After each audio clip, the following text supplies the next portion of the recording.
horas lo vamos a abordar. Señor, pues ya no va a alcanzar su conexión. Tengo que cambiársela para el próximo que tenga yo disponible. Y ahí es donde empiezan los problemas. Es que yo tengo que llegar a una junta.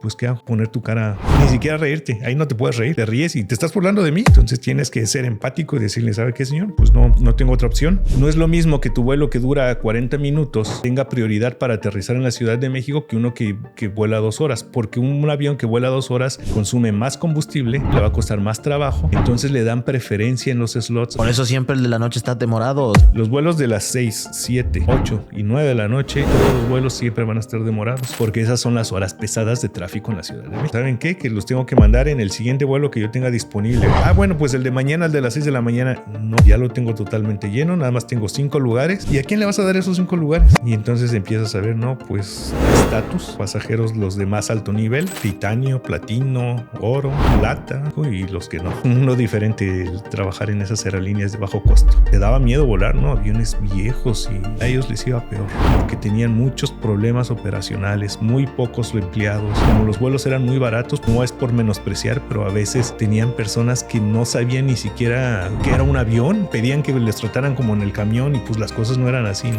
Me sorprende. La verdad es que la tecnología que tienen ahora esas empresas, Volaris y Viva, hablando de ellas, ya no le piden nada a un Aeroméxico. Pero es que sí, yo te entiendo, pero es que yo tengo una operación y todos se vuelven tus enemigos en ese momento. Todo lo que haces está mal, todos te juzgan porque estás tomando decisiones, pero no son tus decisiones, es algo que tiene que ver con las políticas de la empresa. Todos se enojan contigo, es como te aguantado. Mucha gente de ustedes tienen que estar aguantando todos esos malos tratos y pues dices, es que es tu trabajo. Sí, pero entiéndanos que nosotros no somos el señor de arriba que puede hacer que todo esto se abra. Ven al personal de tráfico como el villano, como él es el responsable. Por su culpa yo no voy a disfrutar lo que yo ya pagué. Con alguien me tengo que desquitar y tú eres la cara de la empresa. Me enojé con la empresa, pero tú eres quien está dando la cara. Entonces tú eres el responsable. Y ahí empiezan a gritar, a insultar, agresivos. Una vez un señor de lejos le soltó un golpe. ¿Listo, Mar? Vámonos. ¿Cómo te encuentras? Yo muy bien. ¿Tú qué tal, Mario? Bien, listo para empezar este tema que ha sido, yo creo que uno de los temas con cierto morbo que vamos a ver en la aviación. Pero primero que antes que todo te puedes presentar nombre, de dónde eres y cuál es tu profesión. Omar Aguirre, Ciudad de México, pero ya tengo 25 años, 26 viviendo aquí en Veracruz, así que más jarocho que chilango. Y soy licenciado en Administración de Empresas Turísticas. Licenciado en Administración de Empresas, excelente. Bueno, pues vamos a empezar desde cuando eras un niño. Dices que eres de la originaria de la Ciudad de México. ¿De qué delegación? Iztapalapa, de Iztapalapa para el mundo. Bueno, de alcaldía. O sea, eres de Barrio Bravo. Sí, fíjate que hasta Los Ángeles Azules estaban ahí cerquita de donde yo vivía. Fíjate que conozco gente que los conoció cuando empezaron y también comentaban no, éramos al lado de una calle. Y muchos mencionan eso. Y entonces sí es cierto que... Sí, ellos estaban ahí, cerraban sus calles, empezaban a tocar y así empezaron en Los Ángeles Azules, echándose sus primeras cumbias que eran muy buenas. Eso tiene como más de 20 años, ¿no? Yo tenía como unos 5, 6 años, 7 años cuando ellos comenzaron. O sea, yo tengo 41, así que échale más de 30 años. Más de 30 años, sí. Qué bueno. Entonces, naces en la Ciudad de México, en delegación Iztapalapa en ese tiempo. ¿Cómo fue la infancia de Omar? Padre, la Ciudad de México es complicada, pero yo tengo muy, muy, muy buenos recuerdos de vivir Fíjate que en Ciudad de México es diferente a la provincia. Así le dicen a la provincia, ¿no? A los otros estados. Es diferente porque las cosas son más complicadas, pero como que siento yo que hay más cercanía entre los vecinos. Yo a todos mis vecinos por lo menos de la calle, del barrio, los conocía, nos llevábamos muy bien. Y esos son los recuerdos que yo tengo de mi niñez. Conocíamos las posadas en estas épocas, pastorelas, el ir a la iglesia, todo eso. Tengo muy buenos recuerdos de la Ciudad de México. La verdad es que no me quejo. Fue una infancia padre estar en Ciudad de México. Si tu infancia fue tan linda, ¿cómo fue el tema de la escuela? En la escuela, fíjate que la secundaria fue lo complicado. La secundaria en un barrio bravo, con chavos de barrio bravo, puede ser complicado. Afortunadamente yo no tuve problemas de bullying, no existía el bullying, te hacían algo. Carrilla. La carrilla, y te tenías que defender o te dejabas. O sea que sí te agarraste a buen trompo. Sí, me tocó aventarme 2 o 3 trompos para que no se pasaran de lanza, pero no se me complicó tanto. Y en cuestión académica también no fui un niño burro, entonces las cosas fueron llevadas. Exactamente. ¿En la familia tienes hermanos? Tengo un hermano menor que yo. Menor. Entonces tú eres el mayor. Yo soy el mayor. ¿De tu padre a qué se dedicaba? En aquellas épocas mi papá era contratista de compañías, pero ¿sabes qué es lo que hacía él? Él ponía alfombras, losetas, losas, todo eso a las oficinas corporativas. Entonces, antes se acostumbraba mucho en las oficinas corporativas que todas iban alfombradas, ¿no? Ok. Y él pues trabajaba en una de sus mayores empresas, era un edificio de 40 y tantos pisos y pues cada año le tocaba como cambiar a cada piso como a 2 o 3 pisos cambiarle la alfombra. Okay. Y ese era su trabajo.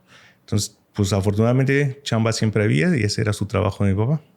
Y era un trabajo que siempre daba. Siempre daba, hasta que empezó a pasar de moda la alfombra. Cuando ya empezó a pasar de moda la alfombra fue cuando ya empezamos a buscar otros horizontes y es como yo me vengo a vivir aquí a Veracruz. Bueno, vamos a hacer un stand-by. Vamos a ver antes de que lleguemos a Veracruz, porque para eso todavía pasa un buen tiempo. ¿Tu señora madre? Mi madre ama de casa toda su vida. Toda su vida. Entonces siempre estuvo mamá presente en casa. Siempre fue. En tus lapsus dices cuentas de secundaria, prepa, ¿qué pasa con Omar? Porque pues es un cambio muy, muy fuerte, ¿no? Ya el de ya estás en el barrio, ya entendiste el barrio. Ahora la prepa, que es o te decides por una cosa o por la otra. ¿Qué pasó con Omar en esa época? Precisamente ahí en la secundaria empiezas a ver. En la Ciudad de México, pues te comento, es una situación muy difícil, ¿no? Y no difícil en cuanto a la violencia, sino se complica todo por los trayectos, por las distancias, por el tamaño tan enorme que es la Ciudad de México, ¿no? Okay. Mi secundaria, yo caminando me hacía 30, 40 minutos caminando. Y era una distancia aceptable para tu diario, para tu cotidianidad, ¿no? Lo sé. Pero yo después me puse a pensar, en esas épocas, fíjate que yo ya me ponía a imaginar qué es lo que voy a hacer con mi vida, ¿no? En qué quiero estudiar para después trabajar. En la secundaria yo ya lo vislumbraba. Entonces yo dije, pues, ¿cuáles son las oportunidades que tengo? ¿Para qué soy bueno? Para matemáticas nomás no. No tengo malas calificaciones, pero no es algo que me guste. Y entonces, en aquellas épocas estaba un presidente, el presidente Zedillo, que sacó como un decálogo, ¿no? Que decía los 10 pasos para hacer del turismo la tercera economía fuerte de México. Okay. Y entonces yo me puse a pensar turismo y a ver qué se trata el turismo. No, pues esto estaba muy de moda, muy en apogeo Cancún en aquellas épocas, Acapulco, muchos extranjeros venían a estas ciudades y esa era la idea, ¿no? De que la industria del turismo fuera una de las máximas potencias que nos dejara dinero. Yo dije, pues van a necesitar gente especializada en eso. Okay. Y me puse a investigar aquí en México dónde puedo estudiar yo turismo. Había 1 o 2 escuelas y lejísimos, ¿no? A 2 o 3 horas de donde yo vivía. Y entonces también me daba miedo porque estaba la situación de los porros. Ok. Dije, no manches, pues si me voy a estudiar una de esas escuelas me van a hacer novatadas, no sé cómo me vaya a ir, qué otras opciones tengo. Eso fue en la UNAM, quiero pensar, por los porros, ¿no? Por los porros en la UNAM y también estaban en el IPN. Había, en el Poli. No eran porros, pero también eran lo mismo, te hacían novatadas y todo ese tipo, ¿no? Okay. Y no es que me diera miedo, pero dije yo, ¿para qué arriesgarme a una situación de esas? Yo no quiero vivir eso, ¿no? Mis papás son de aquí, del estado de Veracruz. Ah, caray. Ellos son de aquí y se fueron jóvenes a vivir a Ciudad de México, pero ellos son de aquí. No de aquí del puerto, pero sí de aquí del estado. ¿No? Y mi papá pues tenía aquí algunos negocios, tenía algunos terrenos con ganado y los estaba descuidando por estar ahí en la Ciudad de México. Entonces yo me puse a investigar, bueno, la segunda opción, Veracruz. Había leído un libro, fíjate, que se llama El principio del placer de José Emilio Pacheco. El principio del placer y otros cuentos. Y el cuento principal es El principio del placer, que es de un chavo que vive en la Ciudad de México, se viene a vivir a la ciudad de Veracruz y te cuentan sus peripecias y pues yo dije, ay, yo quiero vivir eso, ¿no? Obviamente en épocas totalmente diferentes. Claro. Pero romantizaba mucho el vivir en Ciudad de Veracruz y yo le dije entonces a mi papá, ¿sabes qué? Hay una escuela de turismo de gobierno, un bachillerato de turismo de gobierno en la ciudad de Veracruz, me gustaría estudiarlo allá. Y pues como mi papá ya estaba pasando de moda lo de su trabajo, dijo, pues vamos a ver si te puedes ir.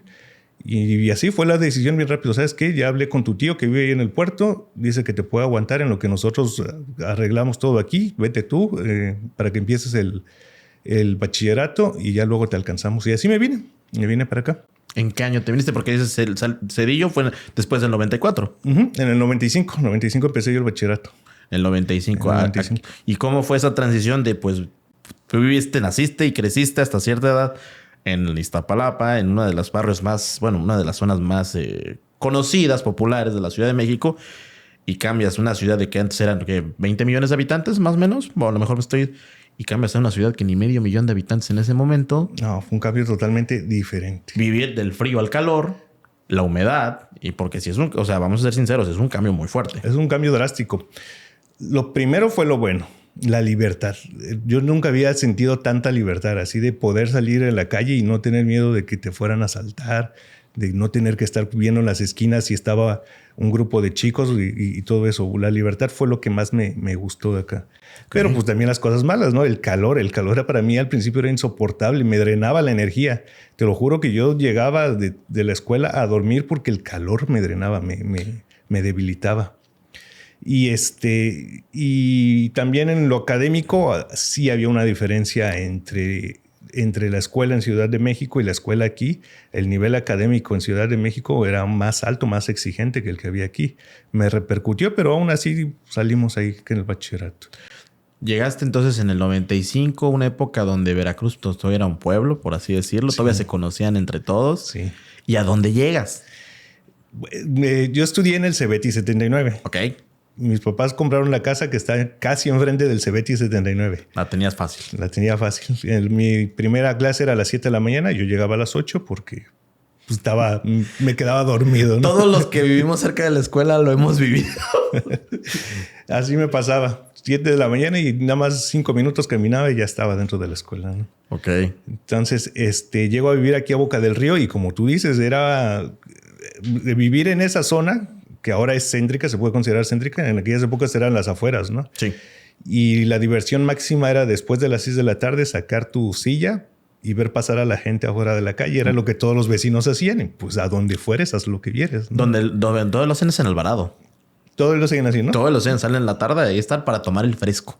Para tomar el fresco. Y ya a la hora del mosco, para adentro. Ah, sí, porque muy pocos saben que, bueno, aquí en el sur del país, específicamente en el estado de Veracruz y estados del sur, existe una hora del mosco. La hora del mosco. ¿Que cuándo es la hora del mosco? 7, 8 de la noche tienes que meterte porque es la hora que pululan esos insectos. Y es una hora, casi siempre es una hora. Casi justita. Es una hora. Y ahí aguántate o salte, o sea. Pero lo chistoso, ves la gente en la hamaca. Y sí, se lo están comiendo. Pero sí, ahí está bien feliz. Pero pues ya están acostumbrados, curtidos como curtidos, exactamente. Entonces empiezas tu bachillerato, pues satisfactorios, terminas tu bachillerato.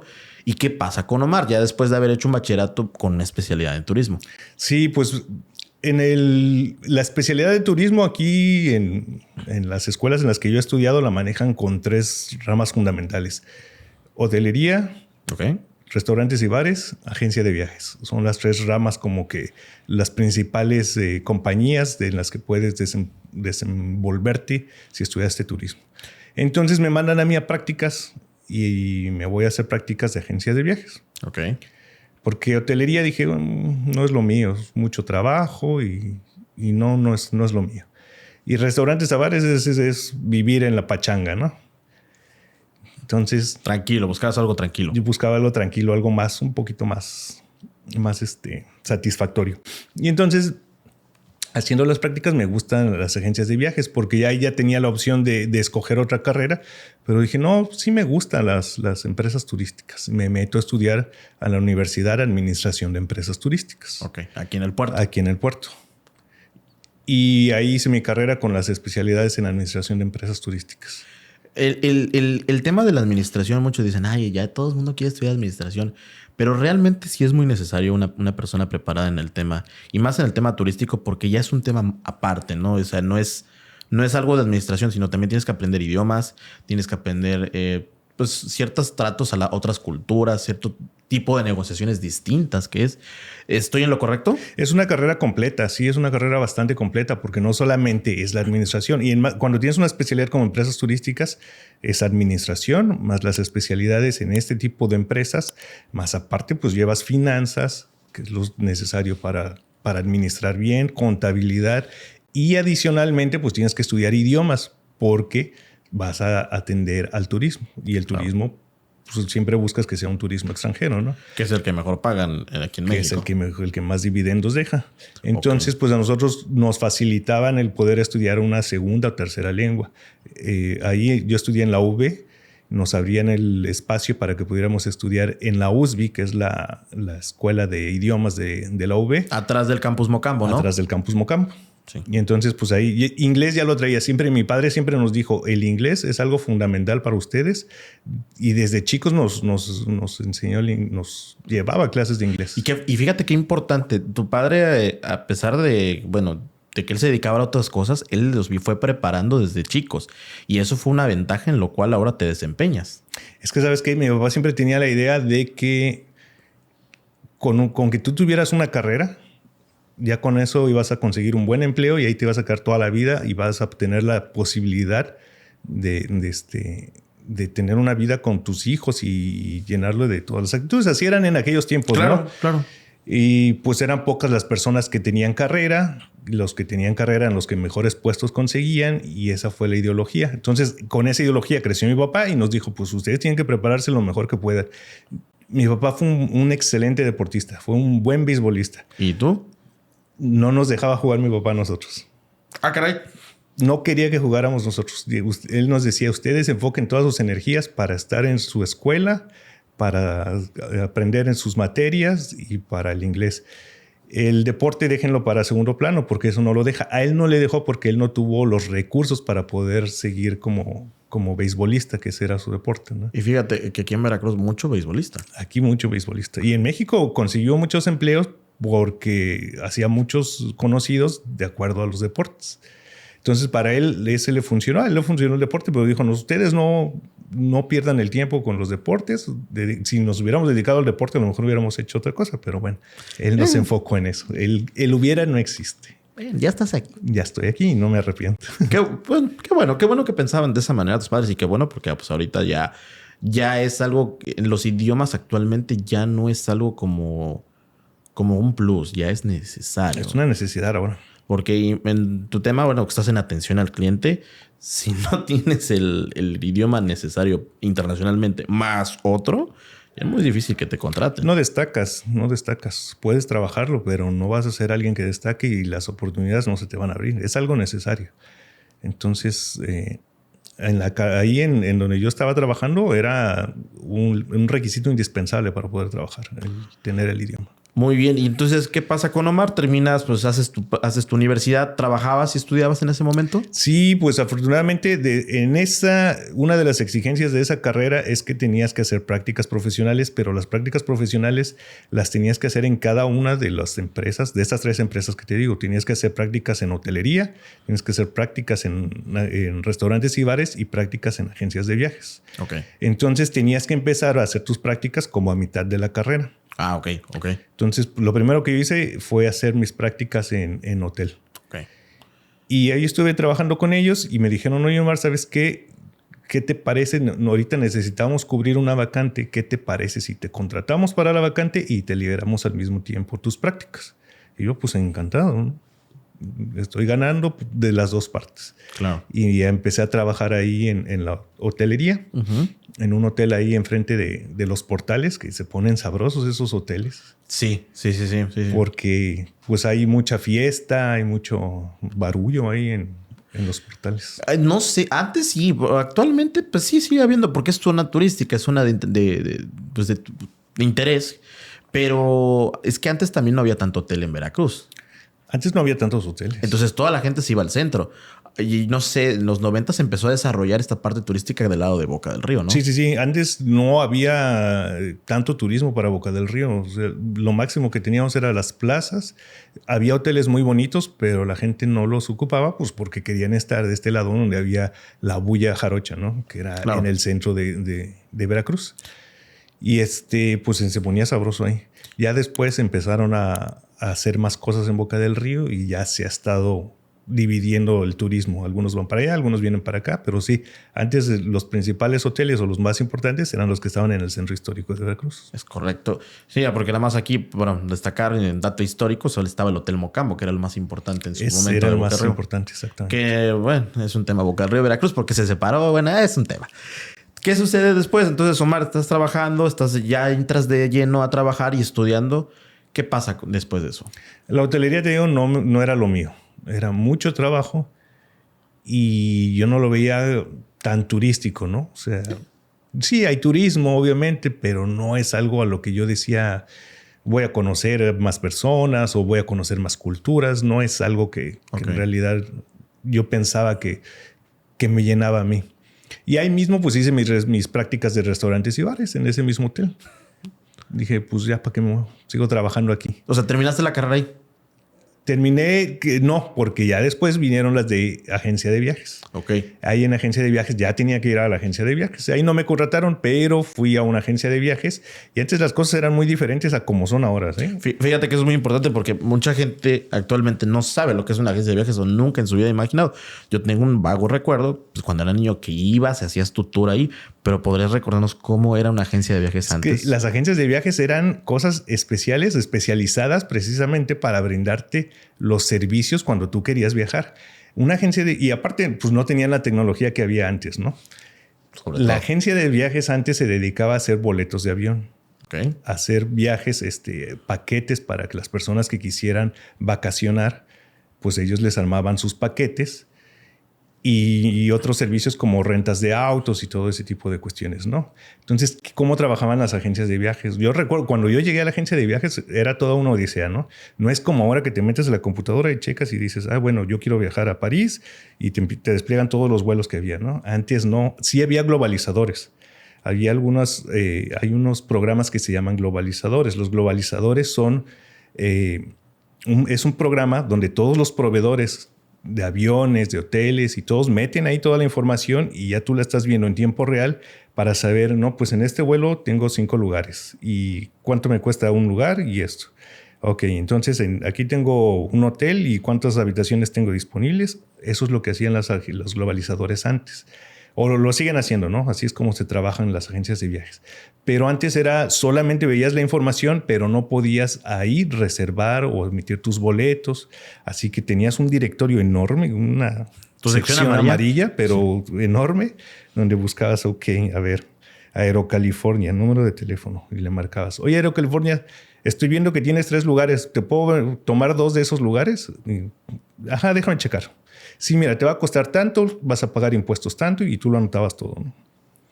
Y entonces agarrabas tu boleto manual, tu papelito y ahí le ponías Pedro Martínez, un boleto a Veracruz, México, le ponías la tarifa, le ponías los impuestos y las aerolíneas te daban unas placas, que esas placas eran como la identificación de la aerolínea para saber que los boletos no eran fraudes, ¿no? Sí, que no era falso. Entonces ya los plaqueabas. Les pasabas la placa y se marcaba ahí la placa y ahí tenías tu boleto. Como las de American Express también eran. Como las de American Express, como las de los bancos. Sí. Entonces ya tú llegabas con ese boleto manual, porque estaba hecho a mano, al aeropuerto y ya te lo cambiaban por los pases de abordar. Así se hacían los boletos antes. Sí, me acuerdo. Entonces yo me acuerdo que en la agencia de viajes yo me volví el especialista. Era el chico PTA. Yo situaba los PTAs. Ah, caray, ¿qué es PTA? Perdón. PTA es Prepaid Ticket Advance. Ah, no era lo que estaba pensando. El situar un PTA era emitir un boleto. Por ejemplo, tenías un cliente que estaba en Ámsterdam y decía, oye, ¿me puedes por favor hacer un boleto? Voy a viajar de Ámsterdam mañana a París. Por favor, hazme un boleto. Y te marcaba hasta acá, hasta México, ¿no? Entonces tú agarrabas y hacías lo que te digo, ¿no? Le marcabas a Lufthansa, por ejemplo. A KLM y le decías, oye, voy a venderte un boleto. Y ya te mandaba toda la información. Agarrabas tú tu PTA, lo faxeabas y se lo mandabas por fax a KLM allá en las oficinas en Ámsterdam. Ellos lo verificaban, te decían, sí, está bien, correcto. Emítelo con tal número de boleto. Le ponías el número de boleto, te lo mandaban y lo volvías a faxear ya para que el pasajero lo recogiera en el aeropuerto. Eso era lo que se hacía cuando el internet no estaba tan avanzado. Pero aparte en el globalizador, pues te lo mandaban. ¿Cómo era? Tú me dices, porque me dices, bueno, yo tenía que contactar a las líneas aéreas. ¿El globalizador cada cuánto tiempo se actualizaba? ¿Cómo el globalizador nada más te permitía ver en tiempo real los vuelos que tenía. Ok, eso era la aerolínea. Y si acaso te permitía ver cuántos lugares quedaban. Ok. Pero por lo regular todo era manual y por teléfono y por fax, a marcarles, preguntarles y decirles. Obviamente necesitaba gente especializada en las agencias de viajes, gente que hablara inglés, gente que supiera hacer las cuentas para hacer las tarifas, porque también supongamos que tú comprabas un boleto Veracruz-México con Aeroméxico y después un México-Ámsterdam con Lufthansa, con KLM y después un Ámsterdam a París con Air France. Y ese boleto tú podías venderlo como agencia de viajes que pertenecías a la organización de la IATA. tú lo podías vender ese boleto incluyendo las 3 aerolíneas que pertenecían al mismo grupo. Pero tenías tú que se llama prorratear las tarifas. Este boleto en su totalidad me cuesta 15,000 pesos, pero ¿cuánto le voy a pagar a Aeroméxico? ¿Cuánto le voy a pagar a KLM? ¿Y cuánto le voy a pagar a Air France? ¿Y cuánto cuestan los impuestos de cada ciudad a la que va a pasar el pasajero? Entonces, pues tenías que sacar tus cuentas, ¿no? Y tenías que hacer tus columpios. Y antes no había euros. Y antes no había euros. Y esa es otra, ¿no? Tenías que cambiar el tipo de cambio, lo tenías que actualizar al franco de Francia. Tenías que ponerlo, no me acuerdo qué era en la moneda en los Países Bajos, y el peso mexicano o el dólar. Exactamente. Wow. Entonces, sí, los que trabajaban en las agencias de viajes eran personas muy especializadas y con mucha enfoque a la atención a clientes, ¿no? Era una cuestión diferente. Obviamente la tecnología nos ha facilitado mucho los procesos, pero estaba padre trabajar porque aprendías muchísimas cosas, aprendías muchísimo. Tenías contacto con muchas personas. Tenías que pedir tus hoteles, a hablar a las Bahamas para solicitar reservación de un hotel. Se hacían muchísimas cosas en una agencia de viajes. Wow. Y no quiero pensar que pues era mucha gente en ese tiempo y ahora pues cómo se redujo a ya nadie. Exactamente. Eso es increíble. Pero aparte, o sea, comentas que tenías gente. ¿Y qué pasaba, por ejemplo, cuando te hablaba uno de tus clientes? Te hablaba, no sé, te hablaban desde Roma, desde el aeropuerto de Fiumicino. Oye, quiero salir en este momento a Atenas. Pero te hablaban a las 6 de la mañana, hora de Roma. Aquí era medianoche. O sea, tú a esa hora tenías que contestar. ¿Cómo le hacían? Había algunas empresas que tenían servicios de 24 horas. Okay. Pero por lo regular, no. Por lo regular, las empresas en las que yo trabajé, a las 7 de la noche nos íbamos. Y ya si te hablaban, pues ya no se podía hacer nada, ¿no? Entonces, había alguna o dos personas que se quedaban de guardia por esas cuestiones de emergencia, pero ya de antemano sabían que podía tener una emergencia el cliente, porque las agencias de viajes ya tenían su catálogo de clientes, tenían sus VIP a los que tenían que ofrecerle un servicio casi personalizado. Bueno, todo era personalizado en realidad. Un concierge. Un concierge. El servicio de agencia de viajes, el servicio de concierge de ahora era lo que hacían las agencias de viajes antes, o sea, todo mundo era concierge antes porque era un servicio muy personalizado. Eso era lo padre de la agencia de viajes. Te resolvían todos tus problemas. Claro. Y entonces era más difícil, pero era más padre como usuario. Como usuario tú lo disfrutabas más. Es cierto. O sea, ¿cómo era temporadas altas? Aquí preguntan. Temporadas altas era la cuestión difícil, como siempre lo ha sido. Vamos a dividir. ¿Cuándo era temporadas altas y cuándo era temporadas bajas? Cuando hay vacaciones. Ay, sencillamente. Así siempre ha sido. ¿Y cómo eran esas temporadas altas? Temporadas altas todo el mundo quiere viajar. Y entonces ahí era donde se venía el problema de los globalizadores, que te están mostrando la información en tiempo real, pero no solamente a ti, se la están mostrando a todos los que utilizan. Sí, es cierto. Y entonces, pues tú no lo podías reservar de ahí. En ese momento lo veías, pero no podías reservarlo. Y ahí era donde entraba el problema con las aerolíneas y las sobreventas. Porque tú le pedías un boleto y después te lo vendían, pero ya después te lo vendía a otro más. Y ya de repente, oye, yo nada más tenía 20 lugares y ahora vendí 25 boletos. ¿Cómo le hacemos? Y empezaban los problemas de las sobreventas. Esos eran los problemas que había en las temporadas altas. Y tú, como agencia de viajes, que fuiste la primera persona que tuvo la atención con el cliente y que se lo vendiste, pues eras el responsable para resolverle esos inconvenientes a los pasajeros. O sea, quiere decir que la sobreventa nació mucho antes de lo que piensan muchas personas hoy en día. Sí, la sobreventa fue un problema de tecnología en aquellas épocas y después se convirtió en una ¿ventaja? En una ventaja para las aerolíneas y en un mal uso por parte de ellas también. Porque por desgracia los que ponían a trabajar era todo el personal que daba la cara. Sí, ese es el... De eso hablaremos ahorita. Ahí vamos para allá. Porque ahorita van a ver por qué Omar es un invitado muy importante hoy. Muy bien, entonces empezabas la sobreventa, temporadas altas. ¿Y qué pasaba con las agencias de viajes?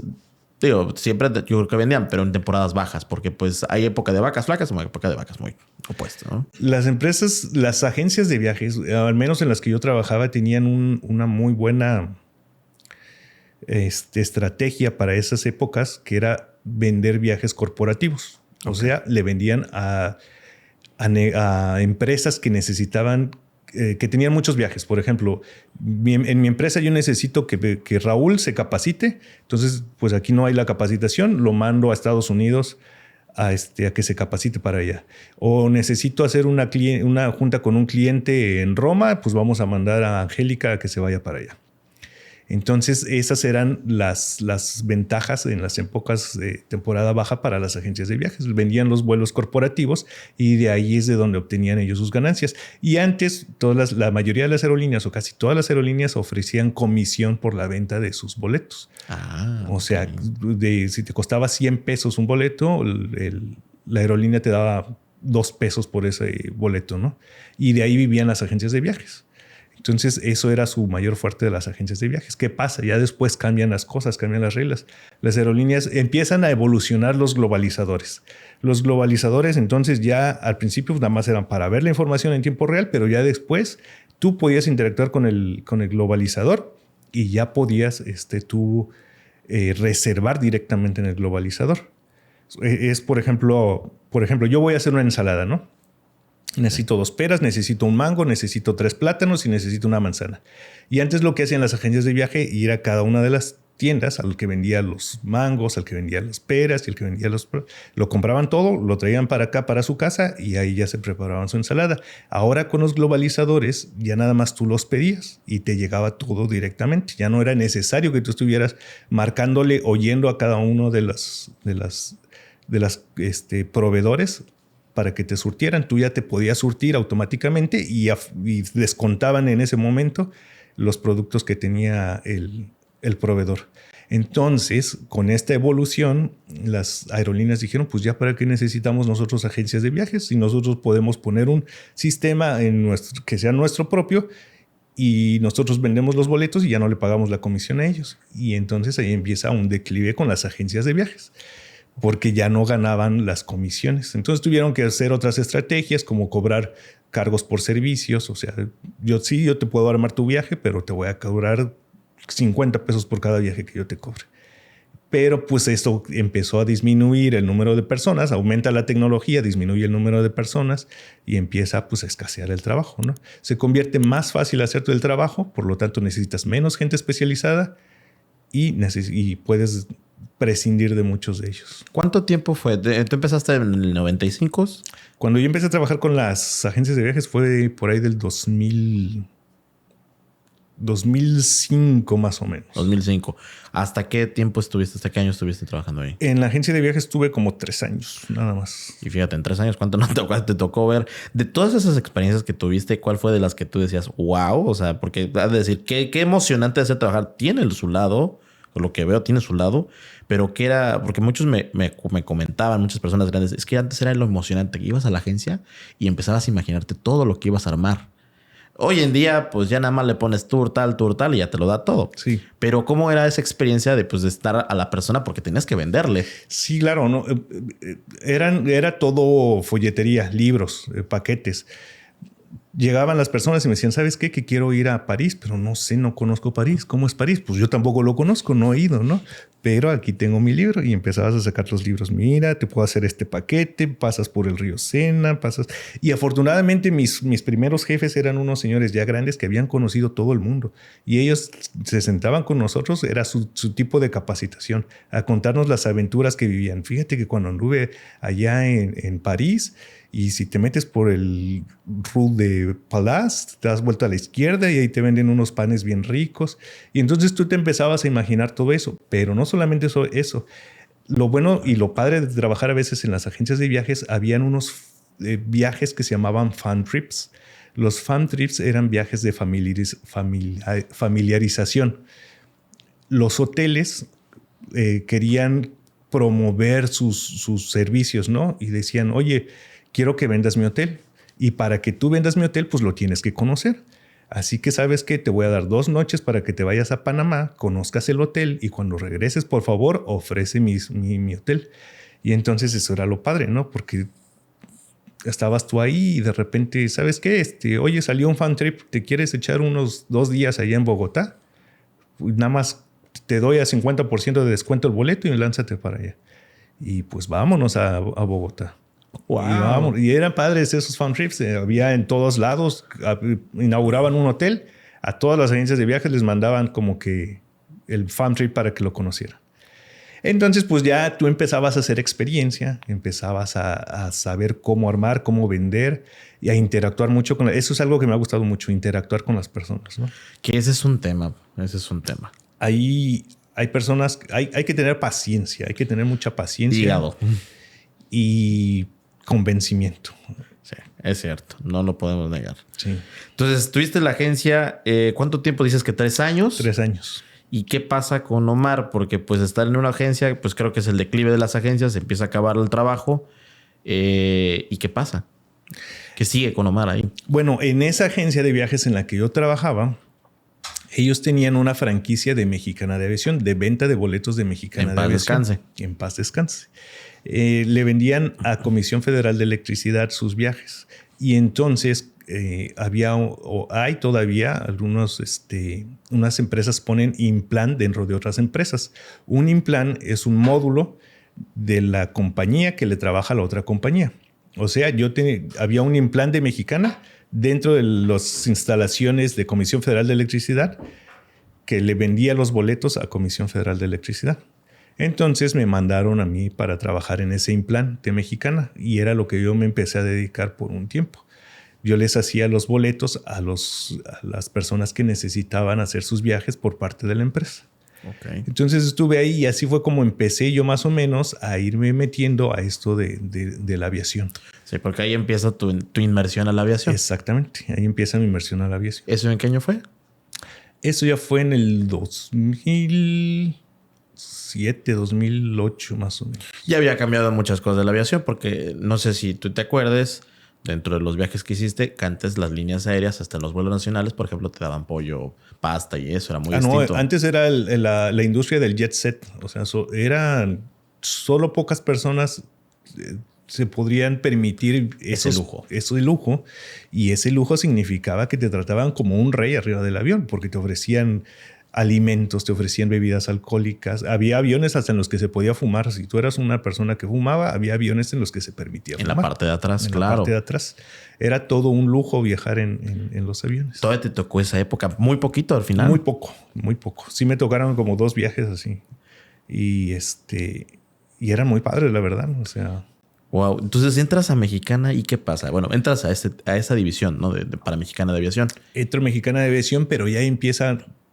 De esto que te estoy diciendo, que cuando yo estuve en la agencia de viajes a esas épocas, la tecnología avanzó así rapidísimo. Okay. De hacer boletos manuales a ya poder hacer boletos automatizados. Ya no necesitabas tu plaquita para poder emitir un boleto de la aerolínea. Y ni para cobrar. Ni para cobrarlo. Ya todo se hacía automáticamente.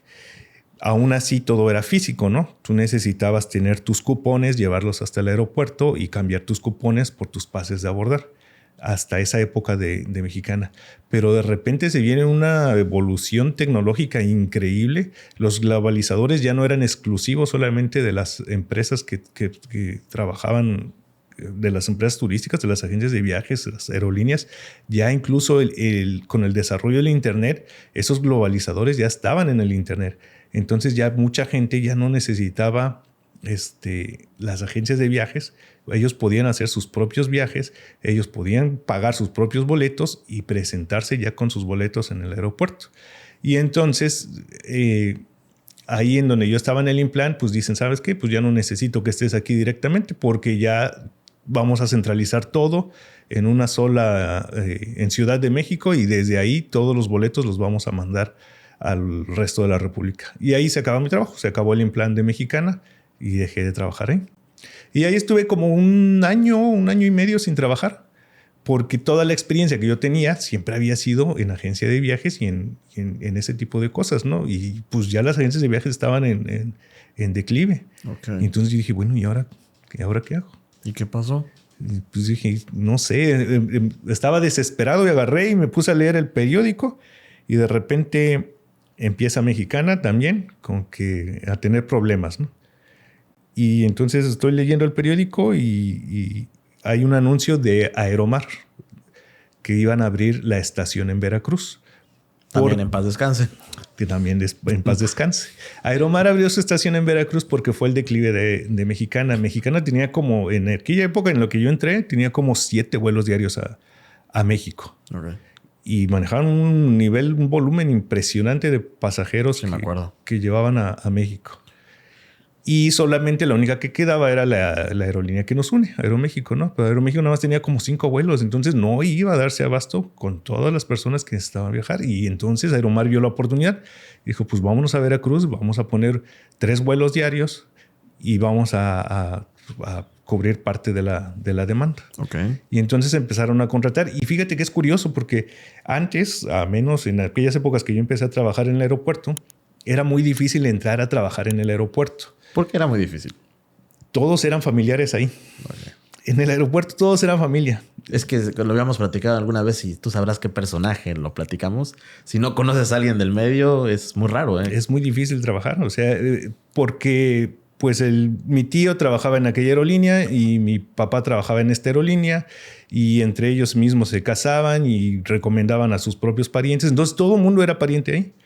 Y había una oportunidad, alguna plaza, no, pues yo ya voy a recomendar a tal persona, ¿no?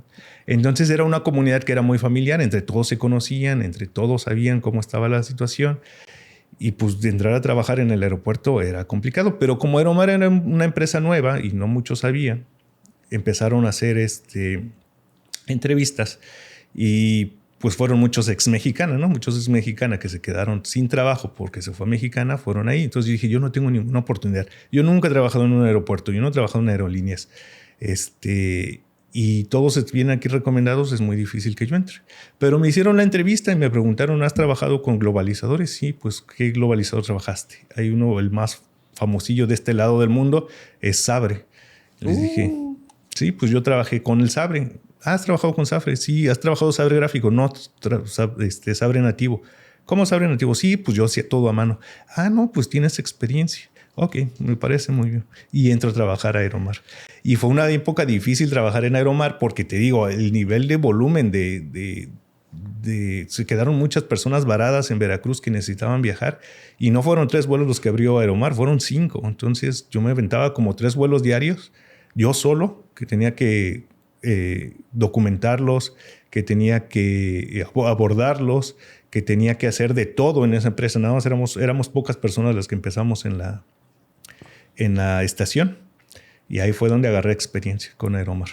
Y mucha gente ha de pensar, pues, ¿qué hace un personal de tráfico? Porque es lo correcto. Todo el personal que está atendiendo ahora sí que a los clientes. Antes pasajeros, hoy en clientes.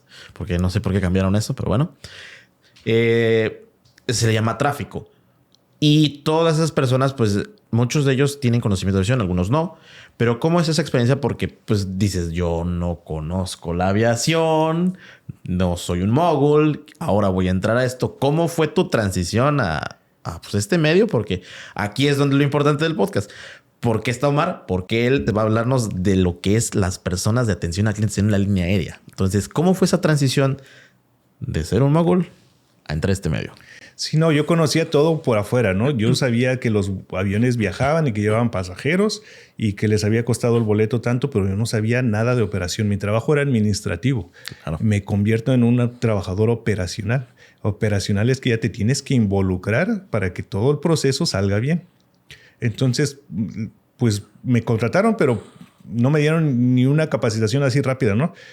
Ya habían contratado a alguien que ya había estado en Mexicana y que ya había sido supervisor y él tenía la experiencia.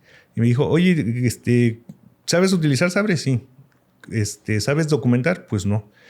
Los globalizadores, los que manejan las aerolíneas, tienen 2 funciones. Una es reservaciones y venta de boletos, que esa era la que yo manejaba, y la otra es documentación y abordaje de pasajeros. Okay. Entonces, pues yo sabía de la primera, de la segunda no sabía. Y me dice, a ver, ya lo has visto. Si quisieras imprimir una etiqueta, ¿cómo lo harías? Sabre es facilísimo. Es una cosa que tiene puros botones, ¿no? Y los botones tienen sus nombres. Imprimir pase de abordar. Pues le das imprimir pase de abordar y te sale el pase de abordar. Pues rápido le agarré la onda y ya sabía cómo apretar los botones, ¿no? No, pues estás preparado, no te preocupes. Y era de botones porque me acuerdo, me contaban mi papá y mi tío que estuvieron también en este medio, que había uno que era con puros códigos. Sí, esos eran los nativos, o sea, esos no tenían ventanitas, ahí tenías que escribir todo. Eso fue algo que me ayudó mucho a mí, que yo ya conocí el nativo, pero cuando empecé con Aeromar, a pesar de que era una empresa más pequeña, estaba como que avanzada en esa cuestión de los globalizadores. Ellos ya manejaban ese sabre gráfico, que eran ventanitas. Okay. Y mientras que otras aerolíneas como Mexicana y Aeroméxico todavía eran comandos. Tenías que escribir apretabas y ya te salía una etiqueta, apretabas y te salía el pase de abordar. Entonces, no se me hizo difícil porque era muy gráfico. Es muy fácil, era muy fácil el sistema. Tú nada más llegaba un pasaje. Bueno, ¿cuáles son las funciones de tráfico? La primera es recibir a los pasajeros, darles la bienvenida. Hola, ¿qué tal? ¿Cómo está? ¿A dónde vas a viajar? No, pues voy a Ciudad de México. Perfecto. ¿A qué horas es tu vuelo? El vuelo a las 5 de la tarde. Ok, el vuelo 550. Perfecto. ¿Vas a documentar maleta? Sí, voy a documentar esta maleta. Ponla en la báscula. Te ponían ahí tu maleta, ya la pesabas, ¿no? 15 kilos. 15 kilos pesaba tu maleta. Imprimías la etiqueta, se la pegabas a la maleta y la maleta se iba por atrás para que la pudieran estivar en el avión. Ok. Le dabas, ¿prefieres pasillo o ventanilla? No, pues pasillo. Le dabas un asiento en pasillo, le dabas su pase de abordar y ya con eso los pasajeros pasan a seguridad y a la sala de abordaje. Okay. Entonces, ese es el primer punto del personal de tráfico. Y esto es lo que la mayoría de las personas creen que es todo el trabajo que uno hace. Pero no. Pero no es todo el trabajo. Eso es lo sencillo y eso es lo fácil. Eso es la cara bonita de ese trabajo. Si todo sale bien, el trabajo es perfecto. Es un trabajo de ensueño, facilísimo. Pero no existe nada perfecto. No existe nada perfecto. ¿Qué pasa entonces? Son las operaciones. Las operaciones, este trabajo no depende 100% de ti. Tú puedes hacerlo mejor en tu trabajo, pero también depende de ciertos factores. Tomen ojo, por favor. Cuando estás trabajando con personas, puede haber una infinidad de cuestiones. ¿Qué pasa con los clientes? A lo mejor alguno te llega tomado. Tú eres el primer filtro. Tú eres el primer filtro para que toda la operación no se eche a perder. Entonces, si tú notas que hay alguna irregularidad con alguno de tus pasajeros, tú eres el primero que tiene que dar la cara por la empresa y tomar las decisiones de que sabes qué hago en este momento con esta persona. Hay infinidad de casos, infinidad de situaciones que te pueden pasar con los pasajeros. Desde las personas que llegan tomadas, de las personas que llegan tarde y que quieren abordar, personas conflictivas que son muy agresivas, que están molestos. A veces es comprensible, pero están molestos y se quieren desquitar contigo. Personas que pueden tener alguna enfermedad y pueden sufrir alguna enfermedad adentro. Todo eso tienes que tener tú una capacitación para poder atenderlos y saber qué decisión tomar en ese momento. Pero espérate, ¿cómo te fue entonces con Aeromar si dijiste no tengo capacitación y ahorita me lo cuentas con un detalle tan único? ¿Cómo fue? El día al día te lo hace. En ese momento la capacitación de Aeromar no llegó porque ya teníamos que empezar las operaciones porque ya había una demanda, así que no me pudieron capacitar. Entonces lo fui aprendiendo día a día. Y afortunadamente mi jefe tenía mucha experiencia en ese sentido y él fue el que me ayudó muchísimo para poder... Pero sí, esas decisiones las tenía que tomar yo. Y esas decisiones también muchas veces son de sentido común, ¿no? Si tú estás viendo a una persona que está tomada, pues tienes que decirle, ¿sabes qué? No puede volar, pero hay muchas personas que no tienen no quieren tener esa responsabilidad, ¿no? Okay. Entonces, el trabajar en atención a clientes, tienes que tener mucha responsabilidad. Tienes que sentirte responsable de que tú eres el primer filtro y de que si no haces bien tu trabajo, los demás van a sufrir por tu culpa. Claro. Entonces, pues tienes que tener esa responsabilidad. Yo era una persona que me sentía responsable y decía, híjole, es que si se me va este pasajero, yo sé que le podría hacer ayudarlo, ¿no? ¿Sabe qué? Sí, súbase el avión así en este estado como está. Pero si algo se complica, yo voy a ser el responsable y independientemente de lo que me pase a mí, a las personas que puedo poner en riesgo por dejarles pasar. Entonces, de sentido común, de sentido común el poder realizar bien tu trabajo. Eso es en el primer filtro. ¿Qué pasa después del primer filtro? Ok, bueno, pues ya pasó eso, ya los documentaste y ahora tienes que abordarlos. Y suele suceder que muchas veces las aerolíneas te piden que llegues con 2 horas de anticipación para que estés preparado para poder abordar tu vuelo. ¿Y podrías mencionar por qué 2 horas? Porque te dieron por qué. Sí, porque la operación así lo maneja. Porque no solamente es que ya te subes tú al avión y el avión despega y ya no es como un carro que tú te subes y ya todo está bien. No, en el avión se tienen que tomar muchos factores como el peso de cuántas personas van viajando. Tienes que tener un manifiesto que tienes que sacar la carga. El despacho le llaman, es la carga de llevo tantas maletas con tanto peso, llevo tantas personas con tanto peso, entonces tienes que empezar a sacar números. Necesito tanto combustible para poder mantener a estas personas para un vuelo de tanto trayecto y todo eso se tiene que hacer con anticipación porque eso lo tienes que mandar, la aerolínea lo tiene que mandar ese despacho a las autoridades aeronáuticas para que ellos le den el visto bueno y ellos a su vez se lo regresan. Y eso pues no es en 15 minutos, ¿no? Tienes que tenerlo ya con bastante anticipación para que todo salga bien. Entonces muchas personas no entienden por qué si el avión todavía está ahí y faltan 30 minutos no me puedes dar mi pase de abordar. Pues porque ya está el proceso de despacho de la aerolínea, ya se están haciendo las cuentas. Y el que yo le deje pasar ahorita afecta todo. Tenemos que modificar todo el plan de vuelo, tenemos que modificar todo el despacho, tenemos que cargar más combustible y entonces no nos va a dar tiempo, el vuelo se va a demorar y si se demora se van a perder las conexiones, todo el mundo va a llegar tarde y se va a armar un relajo. Entonces por eso es que yo no le puedo dar su pase de abordar si no llega el tiempo estipulado que dice la aerolínea que yo le puedo dar su pase de abordar. Muy bien, ese es el segundo filtro, ¿no? Ese es el segundo filtro. Después, ¿qué pasa? Una vez que te dan tu pase de abordar, tú pasas al despacho, a la sala de abordaje. Y ahí también pueden suceder muchas cosas. Las personas que están esperando ahí sus vuelos, pues pueden estar tomando 1 o 2 o 3 cervezas en lo que esperan su vuelo y pueden entrar en un estado etílico o puedes llegar tarde también a la sala de abordaje porque te distrajiste y estuviste en otro lado. Y O te dormiste y ya perdiste tu vuelo.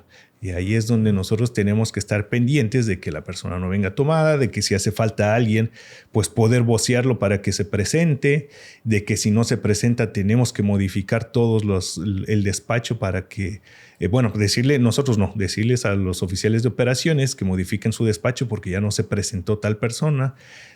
Tenemos que bajar su maleta del vuelo porque esas son cuestiones de seguridad para evitar actos de interferencia ilícita, que así le llaman. Y todo eso también es responsabilidad del personal de tráfico. Y a eso agrégale que la maleta fue la primera que metieron.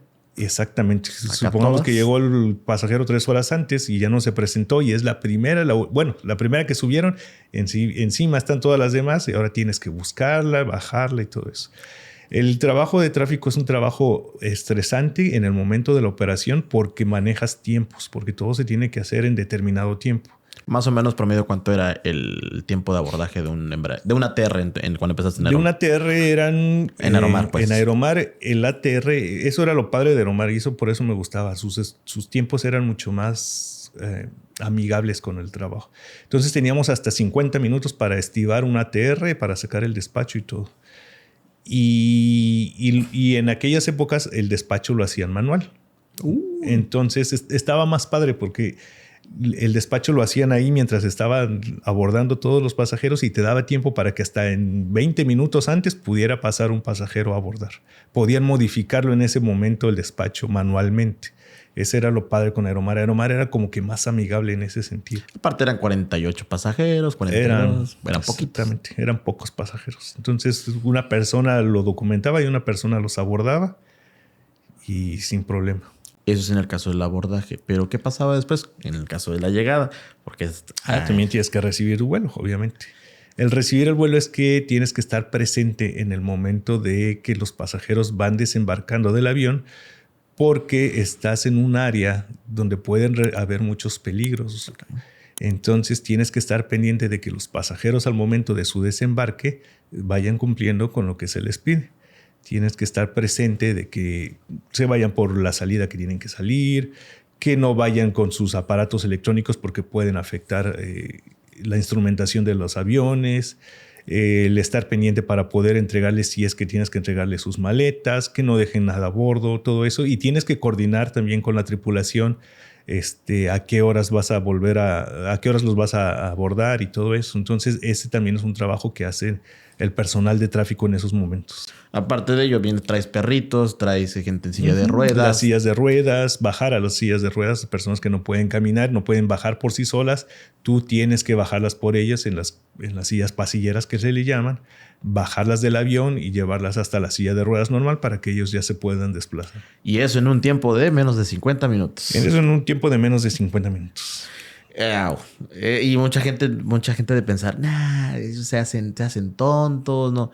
Si supieran todo el manejo del estrés que tienes en ese momento atrás de la computadora. Sí, porque te voy a decir una cosa, los tiempos tienes que ser muy responsable con ellos porque estamos hablando de operaciones donde los aviones tienen que ser exactos por las cuestiones de aterrizajes y despejes con las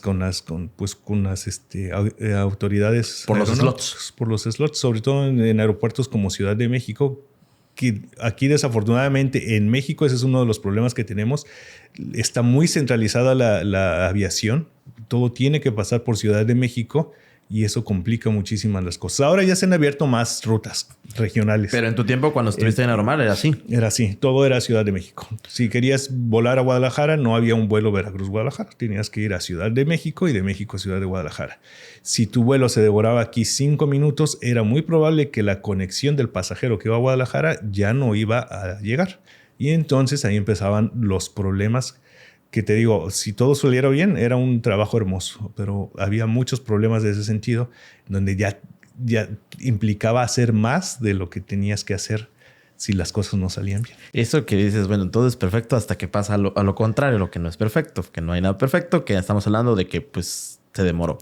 Y esa es la chamba del de tráfico. Sí. Se demoró, caso 1, o sea, ibas de conexión a Guadalajara, ¿qué crees? Se demoró el vuelo por un slot.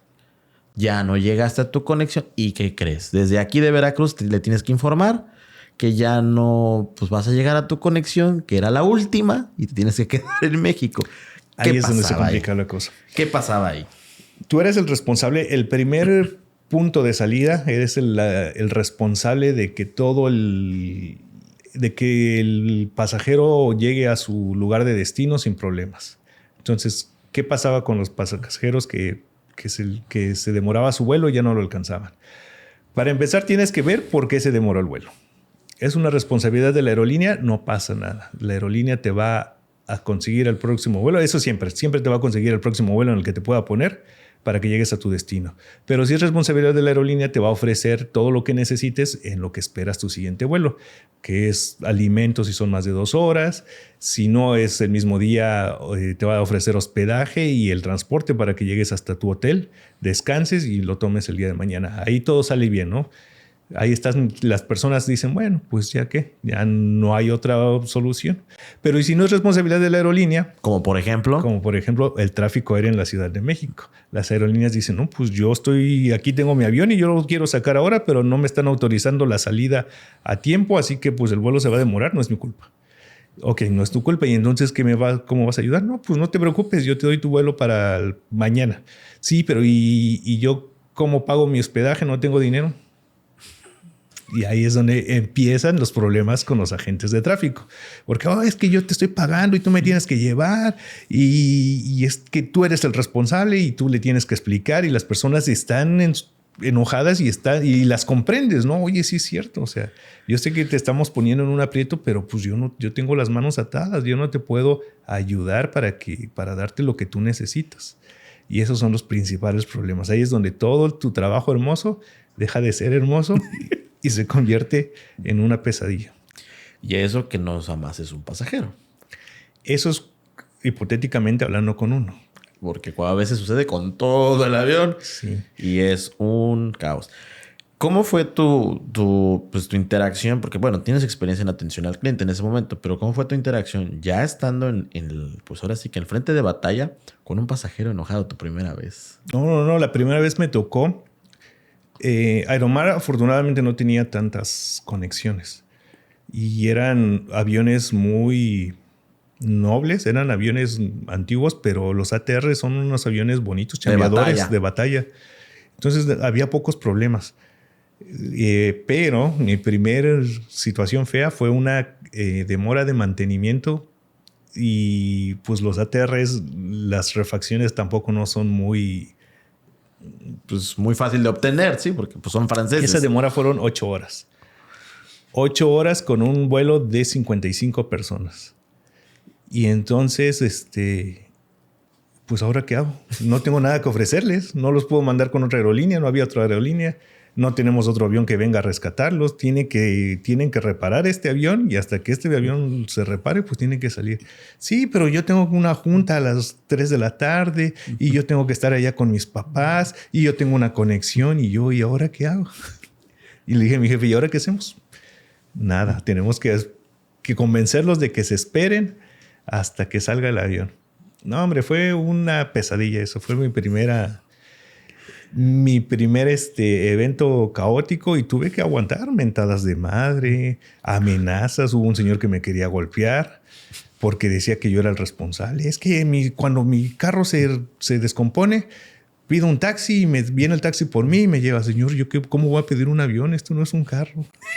Pues es que tú tienes que verlo. Tú me estás vendiendo el boleto. No, fue una situación muy complicada. Y dando una sonrisa aparte. Y dando una sonrisa. No les puedes contestar. Quisieras contestarles. Quisieras decirle, bueno, si me va a golpear, nos vamos a golpear. No puedes decir eso. Tienes que poner y los tienes que comprender, ¿no? Eso fue algo que me ayudó a mí. Yo fui muy empático siempre con las situaciones de las personas que me decían, oye, es que yo tengo una cita en mi visa y si no llego ahora, voy a perder mi oportunidad de visa. ¿Sabes cuándo van a volver a dar una oportunidad para que yo saque mi visa? Y yo los entendí y decía, Señor, voy a hacer todo lo posible, pero pues no está en mis manos. Y sí, yo lo lamentaba mucho y lo sufría con ellos. Yo también lo sufrí. Y yo creo que ya de ellos me veían la cara de sufrimiento que estaba pasando lo mismo que ellos y como que le bajaban, ¿no? Y entonces, pues a mí me ayudó mucho eso. Pero sí, había situaciones muy difíciles. Pasó esa fue mi primera. De las que te acuerdas, así bien pesadas. Esa fue la primera pesada. De los 50 pasajeros, todos mejor decidieron irse por sus propios medios. Nada más 2 se quedaron a las 8 horas a esperar y todo siempre tenía solución. Yo siempre decía, va a pasar lo que Dios quiera, pero todo va a tener solución. Siempre hay una solución. Entonces, pero sí, pues te toca ahí estar aguantando en el momento, ¿no? Esa fue una de las feas. De otra que te acuerdas así bien, dices, ay Dios. Pues con Aeromar fueron pocas veces. Aeromar fue poco. Sí, es que era una línea tranquila. Era una línea tranquila. ¿De Aeromar cuánto tiempo estuviste? En Aeromar estuve muy poco, menos de un año. Porque te digo que manejábamos el Sabre ahí. Entonces viene con la línea que nos une, con Aeroméxico, viene una reestructuración de la empresa. Después de lo de Mexicana, ellos dicen, no, pues tenemos que actualizarnos. Y sacan su Sabre, ese que dices con comandos, y meten el nuevo Sabre gráfico. Y también hicieron una reestructuración de personal, porque antes Aeroméxico aquí en Veracruz era Aerolitoral y manejaba vuelos y aviones de Aerolitoral. Y después se convierte en Aerovías de México, en Aeroméxico. Que ese es un tema, porque tú trabajabas para Aeroméxico o trabajabas para Aeroméxico Servicios, que fue en ese tiempo. Cuando yo empecé a trabajar con Aeroméxico, empecé con Aeroméxico Servicios. Porque muchos antes decían, ¿qué es la diferencia entre Aeroméxico Servicios? ¿Podrías explicarnos lo que era? Porque son varias empresas, ¿no? Son varias empresas y eran prácticamente outsourcing. Entonces, la mera era Aerovías de México. Y Aerovías de México tenía un convenio con Aerolitoral, vendían sus vuelos y operaban sus aviones como Aeroméxico, pero eran 2 compañías totalmente diferentes. Y para Aerolitoral no tenía empleados propios, sino que le contrataba servicios a un outsourcing que se llamaba Aeroméxico Servicios. O sea, le ofrecían los servicios a Aeroméxico, pero no eran de Aeroméxico. Entonces yo empecé a trabajar con Aeroméxico Servicios y empecé a trabajar porque pues como yo ya manejaba el Sabre y entraron muchos chicos nuevos, a veces, y empezaban esas pruebas y errores con el Sabre, que estás empezando con algo y pues no jala al principio como tiene que jalar. Y entonces yo ya tenía experiencia con Aeromar de que ya lo manejaba y siempre me preguntaban, oye, Omar, ¿qué haces aquí? Oye, ¿qué haces acá? Y entonces se dio cuenta el gerente que yo les ayudaba mucho y me dice, oye, ¿no quieres trabajar para acá? Yo veía a los de Aeroméxico sufrir. Aeroméxico siempre ha tenido ahí, al menos en Veracruz, un problema de muchos equipajes demorados. No sé por qué. Buena pregunta. yo creo por la cercanía de la Ciudad de México. El ser un aeropuerto cercano a la Ciudad de México te mete en muchos problemas por los slots. Ah, ok. Porque no es lo mismo que tu vuelo que dura 40 minutos tenga prioridad para aterrizar en la Ciudad de México que uno que vuela 2 horas. Porque un avión que vuela 2 horas consume más combustible y el desplazarse a otra ciudad va a consumir más combustible, le va a costar más trabajo. Entonces le dan preferencia en los slots a los vuelos más largos. Vuelos más largos. Aeroméxico, Veracruz, como tiene un vuelo de 40 minutos, pues prefieren esperarlo, que se espere un poquito más, o si está demorado, pues que se regrese a Veracruz y ya luego salen. Por eso siempre el de la noche está demorado. O ustedes siempre horas extras. Los vuelos de las 6, 7, 8 y 9 de la noche, todos los vuelos siempre van a estar demorados, porque esas son las horas pesadas de tráfico en la Ciudad de México. Correcto.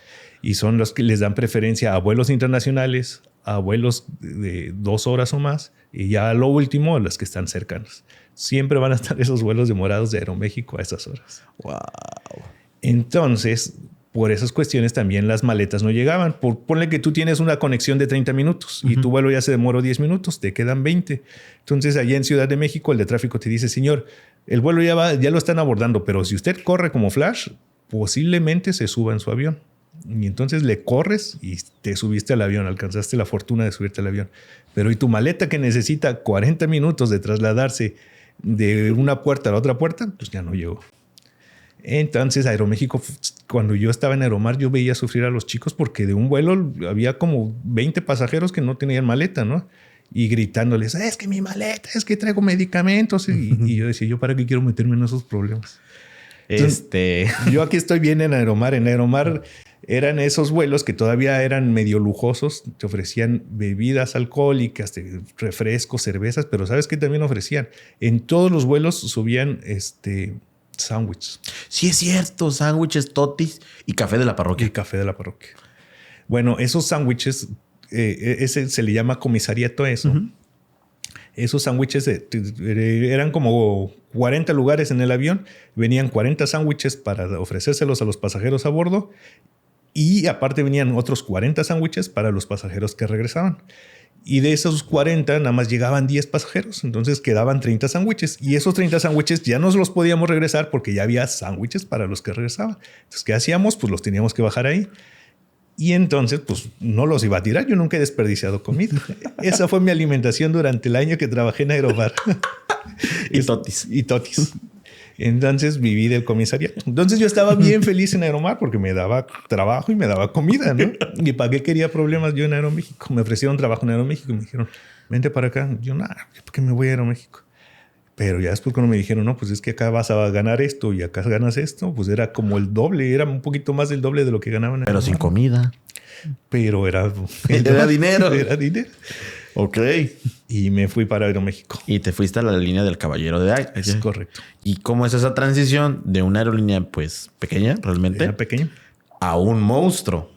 Pues ahí empiezan los problemas. Te digo que empiezan esos problemas con el globalizador, que apenas estaban empezando a funcionar, tenía muchas fallas. Y entonces una documentación que debería de tardarte con un pasajero, creo que hay un tiempo de que debes tardarte entre 2 y 3 minutos con un pasajero para poder documentarlo, darle su pase de abordar y documentar su maleta para atenderlo y que se vaya a la sala de abordaje. Sí. Y de esos 2 o 3 minutos a veces te tardabas media hora. A veces traían los pasajeros a infantes. Los infantes son los bebés, los bebés que no pagan boleto, pero le tienes que hacer su boleto para que esté registrado en el vuelo. Y entonces hacer un boleto de infante en este nuevo sistema a veces era un problema y tenías que estar intentando 30 minutos, una cola enorme. Y aparte, como te digo que yo manejaba 5 vuelos con Aeroméxico, eran como 8 y eran uno tras otro. Entonces te demorabas algo y corrías el riesgo de ya no documentar a todos, de que perdieran su vuelo y de que se demorara el vuelo. Ahí empezó el trabajo bajo presión. Haciendo un paréntesis, ahorita que dices que no documentaste, un paréntesis, de ahí nos quedamos. ¿Te estuviste en el 2014 en los Juegos Centroamericanos trabajando? Sí. ¿Cuántos, me acuerdo, porque yo fui voluntario ahí en el aeropuerto, cuántos se quedaban por eso? No, se quedaron un montón porque no nos dábamos abasto. O sea, no nos dábamos abasto. Los vuelos iban a reventar Y aparte, los atletas traían todo su equipo deportivo. Y entonces tenías que documentarle el equipo deportivo. Y armas. Y arpeles. Y entonces, por ejemplo, traían una maleta de 25 kilos y su maleta pesaba 40 kilos. ¿No? Pues o lo pagas o le sacas. Y ahí estaban acomodando todo. No. Mucha gente se quedaba porque no nos daba tiempo de documentarlas a todos. Y el vuelo se tiene que ir. O sea, se tiene que ir porque si se demora aquí... y ese es uno de los también de lo que sucede mucho con Aeroméxico. En Aeromar sus aviones no tenían unos vuelos tan seguidos, ¿no? En Aeroméxico no. En Aeroméxico llega, espera 30 minutos y sale un Veracruz, México, se convierte en un México, Guadalajara. Espera en Guadalajara 30 minutos y regresa a México y de ahí vuelve a salir. O sea, sus tiempos de vuelos de los aviones son muy cortos. Entonces, si en el primer vuelo ya se te demoró 10 minutos, ya los demás, en el último vuelo ya vas a tener una demora de 3 horas. El Veracruz. El de Veracruz. El Veracruz de la tarde. El de Veracruz. Entonces, bueno, regresamos al tema de que estabas comentando ahí de las demoras. Decías... Ay, ¿de qué estamos hablando? Se me cortó. De esos problemas que teníamos. Sí, de los problemas que tenías. Entonces, cuando entras a Aeroméxico, pues ese fue uno de los temas, porque ya eran los tiempos muy cortos. Pero había otros temas dentro de la línea aérea, como por ejemplo... Pues mira, eran esos, principalmente esos, pero el problema con la tecnología, pero los pasajeros también. Los pasajeros, no sé cómo decirlo, México es un país clasista, se puede decir. Y los pasajeros son un poco clasistas también, por así decirlo. Mucho de estatus. Sí, porque como en Aeromar, pues era pura gente... Pues normalmente eran ejecutivos y hasta ahí, ¿no? Sí, los boletos de Aeromar eran boletos caros, pero la persona no se sentía con tanto estatus. Incluso el eslogan era la línea aérea ejecutiva de México. La línea aérea ejecutiva de México. Pero con Aeroméxico, no. Sí, no. Se subía todo mundo. Sí. Entonces, con Aeroméxico, aquí en Veracruz había mucho estatus. Tenías que ofrecerle mucho estatus a los pasajeros, ¿no? Esa era lo que quería distinguir a Aeroméxico, de que nosotros somos un sistema personalizado. Y a veces los pasajeros, pues de ahí se toman, ¿no? Oye, es que yo necesito abordar primero. Necesito que me documentes rápido. Y pues eran chicos nuevos y todo eso, si vienen los problemas, me tocó ahí muchos problemas con eso, con las demoras, muchos problemas con los pasajeros molestos. Y comienzan a haber muchos problemas con las cancelaciones de vuelos. ¿Qué pasa en una cancelación? Fíjate que eso mucha gente se imagina, ustedes los dejan ahí, ya se van, no les importa. No. Pero pasan muchas cosas con el personal de tráfico que uno nunca se imagina. Sí, cuando tú trabajas en tráfico, tienes horario de entrada, pero no tienes horario de salida. Tomen nota. Sí, o sea, tú entras yo entraba, siempre fui una persona que trabajó en el turno de la tarde, entraba a 2 de la tarde y mi horario de salida debía de ser a las 10 de la noche, pero pues casi nunca salía yo a las 10 de la noche, ¿no? O sea, si se tocaba 24, valía. Sí. O 31 de diciembre. Sí, tenías que trabajar. Lo tenías que trabajar. Me tocó ir primero a las 5 de la mañana y nada más abordar a 2 pasajeros o 3 pasajeros, pero pues es tu trabajo, tienes que ir. Yo era de esos, perdón. Sí, la verdad. Entonces, ¿qué pasaba con las cancelaciones? Las cancelaciones son muy difíciles porque ya no tienes nada que ofrecerle. O sea, con Aeroméxico todos los aviones los tienen ocupados. Entonces, no es de que se cancele el vuelo y ya no funciona y pues te mando otro. Muy raras ocasiones lo hacía. Cuando había de rescate, ¿no? Un avión de rescate. Pero pues Aeroméxico tiene como 2 o 3 aviones de rescate para los miles de vuelos que tiene diarios, sí. ¿No? Entonces, si te tocaba, pues padre, ¿no? Les decías a los pasajeros, viene un avión de rescate en 2 horas. En 2 horas lo vamos a abordar y pues ya se van a su casa. Obviamente en ese momento tienes que ver quiénes tienen conexión y quiénes ya no alcanzan la conexión, ¿no? Uy, pues ¿sabes qué? Que yo en 1 hora tengo que hacer mi conexión a León. Señor, pues ya no va a alcanzar su conexión. Tengo que cambiársela para el próximo que tenga yo disponible. Y ahí es donde empiezan los problemas. Es que yo tengo que llegar a una junta. Es que yo tengo que... Pues, ¿qué hago? poner tu cara, ni siquiera reírte. Ahí no te puedes reír. Te ríes y te estás burlando de mí. No me estoy burlando de usted, pero pues... Entonces tienes que ser empático y decirle, ¿sabe qué, señor? Pues no tengo otra opción.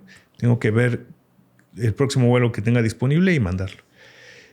Siempre y cuando tengas un avión de rescate. Si no tienes un avión de rescate, pues ¿saben qué? Que los tengo que mandar en el siguiente vuelo que yo tenga disponible. Bueno, pues el de mañana, el de las 6 de la mañana. No, ese vuelo ya lo tengo totalmente lleno. Nada más tengo 5 lugares. ¿Y a quién le vas a dar esos 5 lugares? Y ahí venías tu decisión de a quién le tengo que dar los lugares disponibles, ¿no? Y entonces empiezas a ver, ¿no? Pues estatus, pasajeros los de más alto nivel. Sí, porque van desde Premier y van para abajo, ¿no? Sí, están platino, oro, plata. Y pueblo. Y clásico y los que no. Y los que... Pero es que sí, yo te entiendo, pero es que yo tengo una operación y tengo que estar con el doctor a tal hora. Y ahí empiezan los problemas, ¿no? Entonces, todos se vuelven tus enemigos en ese momento. Todo lo que haces está mal. Todos te juzgan porque estás tomando decisiones, pero pues no son tus decisiones. Es algo que tiene que ver con las políticas de la empresa. Claro. Y pues, todos se enojan contigo. Tienes que aguantar. Tienes que aguantar mentadas. A mí me acuerdo que también cuando pasa eso, empiezan a ofrecer a veces, a ver quién quiere dejar su... Hay una política, sí. Es la política de compensaciones. De compensación. Exactamente. ¿Saben qué? Que tengo en el siguiente vuelo, ¿no? Tengo un vuelo que se nos canceló y tengo personas que necesitan estar urgentemente. Si ustedes no tienen urgencia por llegar, les puedo ofrecer un boleto de avión en viaje nacional. Solamente paga los impuestos de ese boleto. Le puedo ofrecer el hospedaje hasta el próximo vuelo que los pueda mandar y les puedo ofrecer alimentos. Y a veces te conviene. A veces hay personas que dicen, bueno, pues yo lo he hecho. Sí. Hoy, ¿sabes qué? Que yo no tengo urgencia por llegar a mi casa. Me puedo ir mañana sin problema. Voy a echarme un día de vacación aquí y me van a dar un boleto. Pues lo acepto. Y hay personas que sí lo aceptan. Pero son las menos, ¿eh? La mayoría dice, no, ¿qué tal si el vuelo de mañana se cancela también? No, mejor ahorita seguro estar en mi casa ya de una vez. Y a veces no te convenía, porque a mí una vez me pasó que, bueno, entre las muchas, y fue, tú estabas en esas épocas todavía, que pues me dice, Pati, ¿te acuerdas de? Me dice, ¿sabes qué, Mayito? Pues yo iba para Monterrey.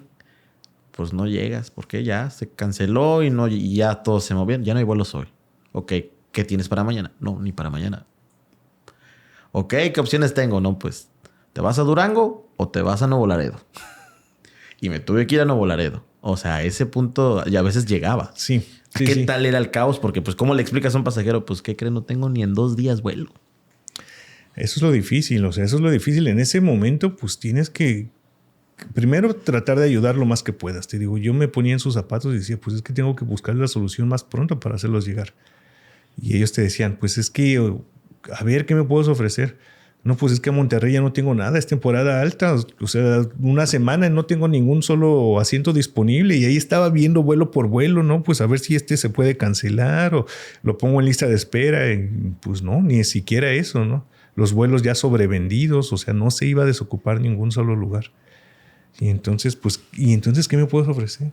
Pues ¿sabe qué? Que lo hago volar. ¿Qué le conviene volar a Nuevo Laredo? Es que son como 3 horas. Pues es que es lo más cercano que yo tengo. Es lo que le puedo ofrecer. Hey. Pues mándame a Nuevo Laredo. ¿Y me vas a pagar el taxi de ahí? No. ¿Pero cómo es posible? Y esos son los problemas. Si quieren trabajar en tráfico, tienen que estar muy conscientes de que aunque quieras hacerlo lo más posible que tú puedas hacer, no siempre es lo mejor para... A mí me decían, tengo familia que estuvo en este medio y que estuvo en la parte de tráfico. Me dicen, es un trabajo muy demandante, pero la adrenalina es hermosa. Y yo creo que tu cara, que me lo acabo de decir, no es mentira. O sea, ¿por qué la adrenalina de estar dentro de eso es muy buena? O sea, es muy... No sé, viva. Pero yo ya después de que se habían ido todos, de que ya les había hecho lo más posible, de que ya no estaba nadie gritándome, venía una calma dentro de mí. Era como que se te bajaba la adrenalina y empezabas casi era una sensación extracorporal, así ya te quedabas como, lo logré, lo hice. Era satisfactorio, era adictivo y satisfactorio al mismo tiempo. Sí es padre en ese sentido de que trabajaste tanto presión, ves, no sé si te ha tocado esos momentos de estrés donde todo se te va haciendo, Sí. Lo que le llaman la mirada de cono, de que todo se va cerrando y ya no prestas atención de lo que te rodea, ya nada más estás enfocado en y cuando todo eso acababa era como que se ampliaba, ¿no? Sí, es cierto, es cierto.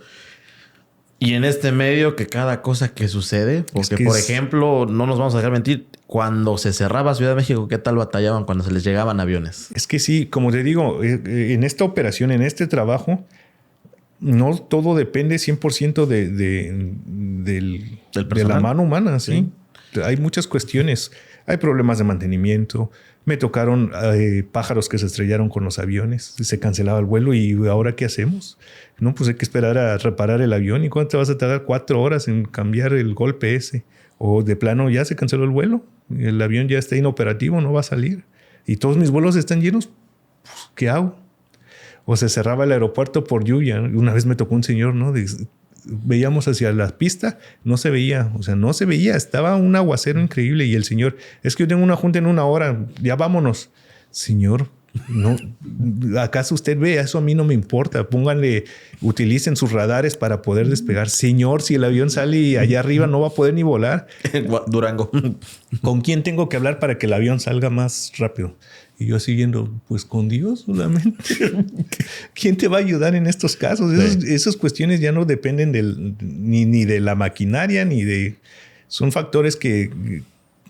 O sea, los factores influyen mucho. La temperatura. Cuando hace mucho calor, un avión de 99 pasajeros no se puede ir con 99 pasajeros. ¿A poco sí le batallan mucho? Sí.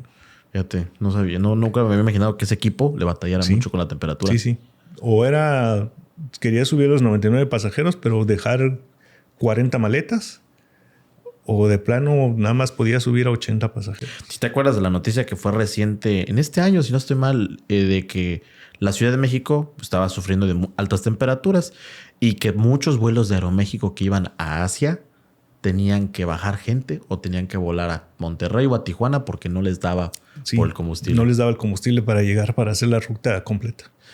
Y qué chamba para el personal de tráfico de allá, ¿eh? Sí, pues es que imagínate, o sea, en ese momento, porque eso no es algo que se planee, ¿no? Tú planeas para lo mejor y las aerolíneas planean para lo mejor, ¿no? Pues el avión va a salir sin problemas. Y a la mera hora te dicen, tienes que bajar a 20 pasajeros y ¿a quién es bajo? Y ahí tienes que ver, ¿y ahora qué hago? A ver, ¿quiénes no tienen conexión? ¿Quiénes son los que tienen mejor estatus? ¿Quiénes son los que pagaron un boleto más caro? ¿Cuáles son las clases más bajas? Pero ya cada persona tiene su problema particular. Es que yo tengo que una cita en tal lado. O yo tengo que asistir al doctor. O es que si yo no me voy, no voy a alcanzar mi conexión. Y ahí es donde empiezan los verdaderos problemas con tráfico. Tú tienes que ver todo eso. Claro. Entonces, pues con la ala arriba, que son sobrecargos y pilotos, esos problemas también los presentan, pero no son, en ese momento no son tan estresantes como para el personal de tráfico. El personal de tráfico es quien se tiene que encargar de solucionar todos esos problemas cuando cuando la operación no sale a tiempo.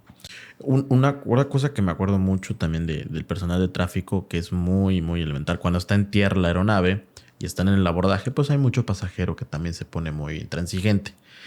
Y pues ya da la orden, la sobrecarga. Bueno, le pide el apoyo al capitán. El capitán da la orden de bajarlo.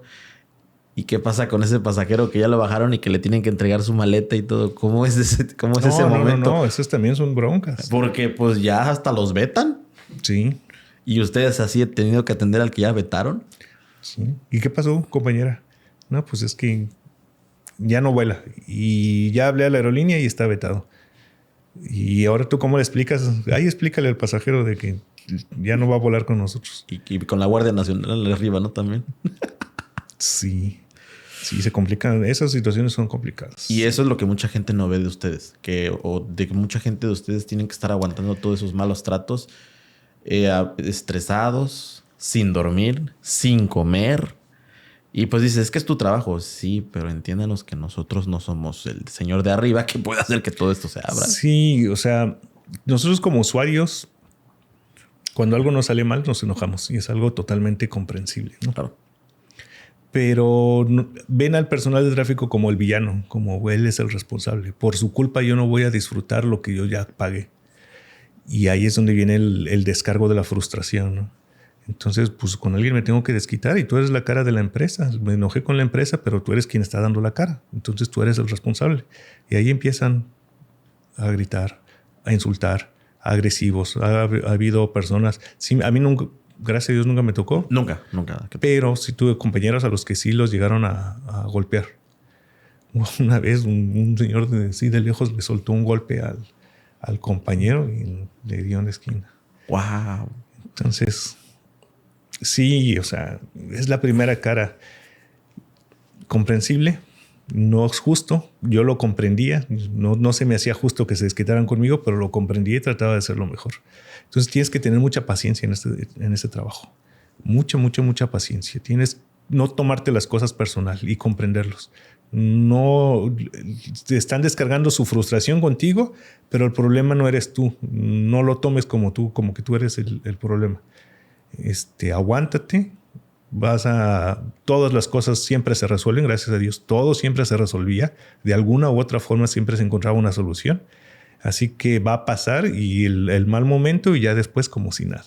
Y eso es lo bueno de ese trabajo, porque al otro día ya todo se olvidó. Siempre es un vuelo que es distinto. Siempre cada uno es distinto. Siempre hay vuelos distintos. Entonces no se repiten las historias similares, pero no. Mira, yo te podría contar, aquí nos podemos estar toda la día de tantas cosas que me sucedieron, tantas experiencias que tuve con personas malas y buenas. También hubo experiencias muy buenas. Porque eso es cierto. O sea, ahorita hablamos de lo malo, pero buenas como por ejemplo... No, hay muchos pasajeros agradecidos. O sea, yo recuerdo una cancelación. Todo el mundo estaba encima de mí.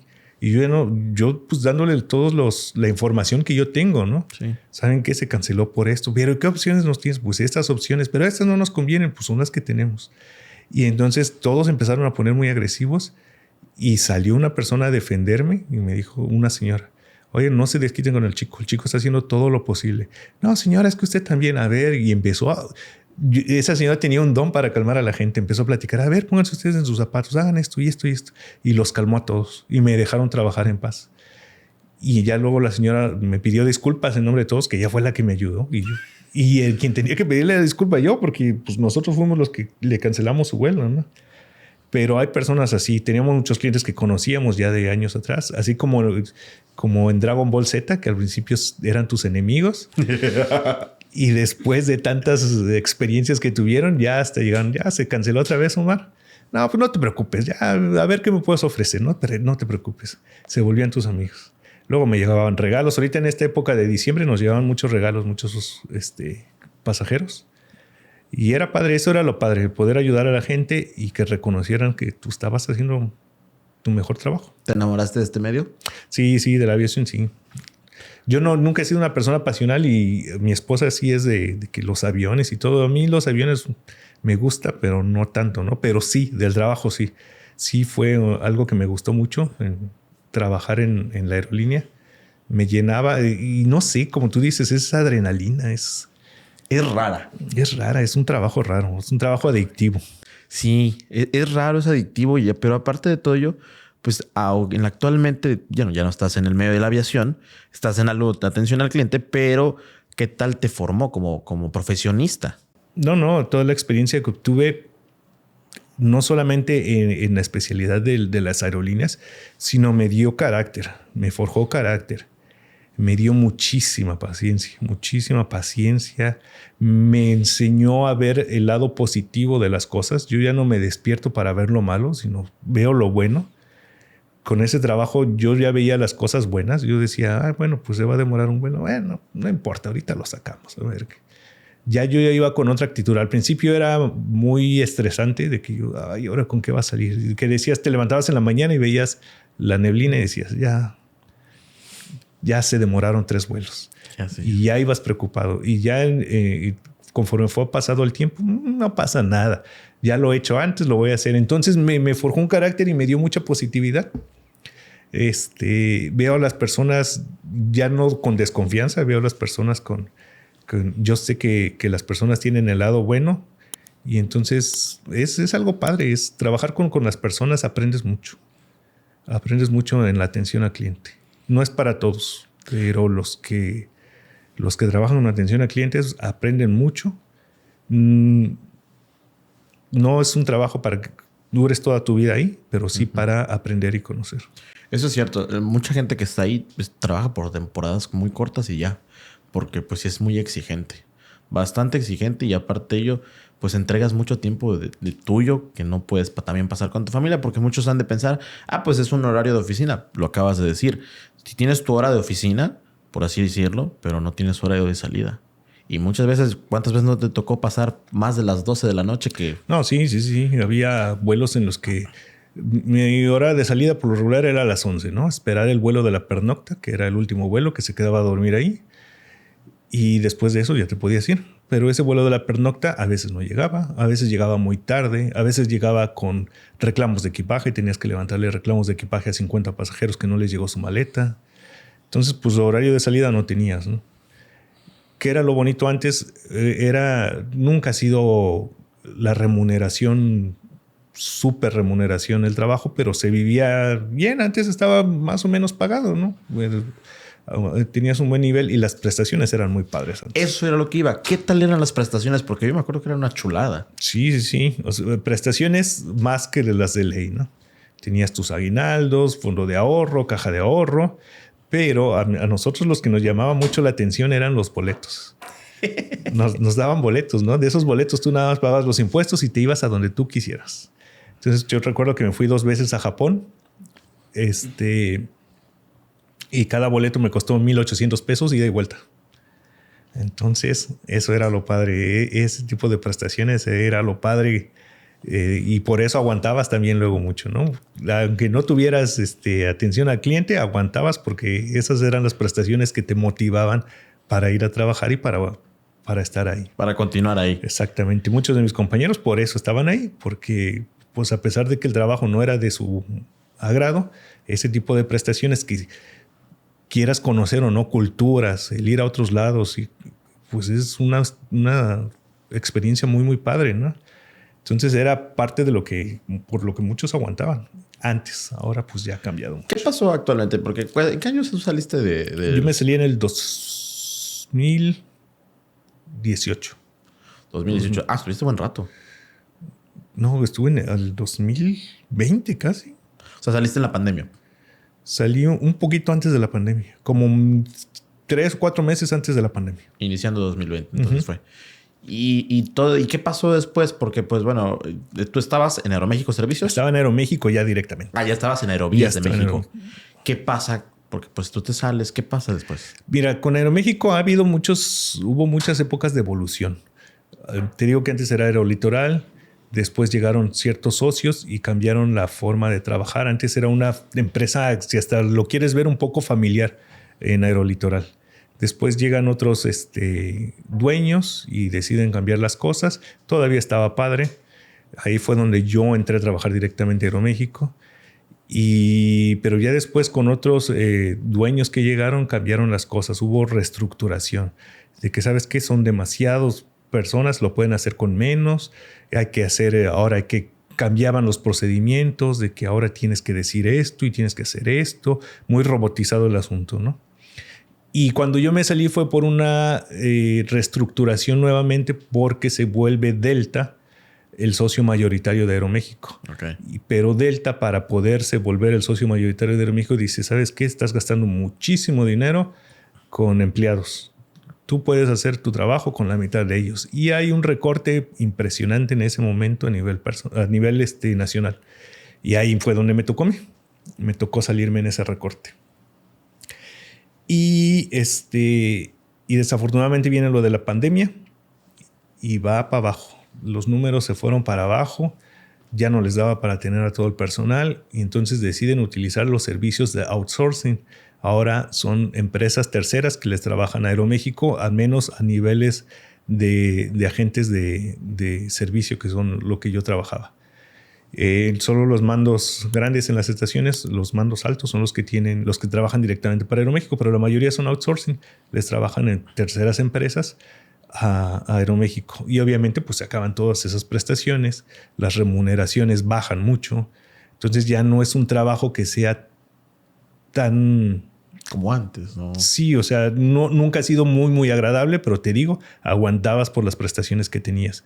Ahora las personas que trabajan para Aeroméxico casi no duran. Hay mucha rotación, porque pues no, hay trabajos que te pagan lo mismo y no tienes que estar aguantando todos esos problemas, ¿no? Los que en verdad aguantan son los que le tienen amor a la adrenalina.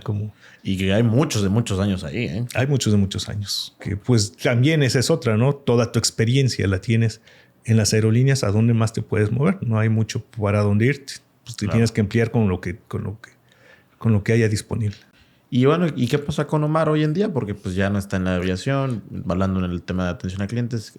Me fui de Aeromar, ¿no? Digo, de Aeroméxico. Y estuve 2 años por ahí. Pasó lo de la pandemia y regresé a trabajar al aeropuerto. Regresé a trabajar, pero para un outsourcing. Y entonces ya empecé a trabajar, pero para otras aerolíneas. Ya no solamente para Aeroméxico. También trabajé para Viva Aerobús y... Polaris. A Polaris iba a tomar capacitación, al final no la tomé, pero le trabajaba a los dos al mismo tiempo, a Viva Aerobús y Aeroméxico. Y es un mundo diferente el trabajar en esas aerolíneas de bajo costo. Antes eran aerolíneas que pues te daba miedo volar, ¿no? Aviones viejos y yo recuerdo cuando ellos empezaron, si a nosotros nos iba mal, a ellos les iba peor. Sí, sí me acuerdo. Era horrible trabajar para esas aerolíneas porque tenían muchos problemas operacionales, muy pocos empleados. Las personas, como los vuelos eran muy baratos, pues no es por menospreciar, pero a veces tenían personas que no sabían ni siquiera que era un avión y pedían que les trataran como en el camión y pues las cosas no eran así, ¿no? Wow. Entonces al principio cuando las aerolíneas empezaron, esas aerolíneas eran muy, muy rústicas. Pues sí.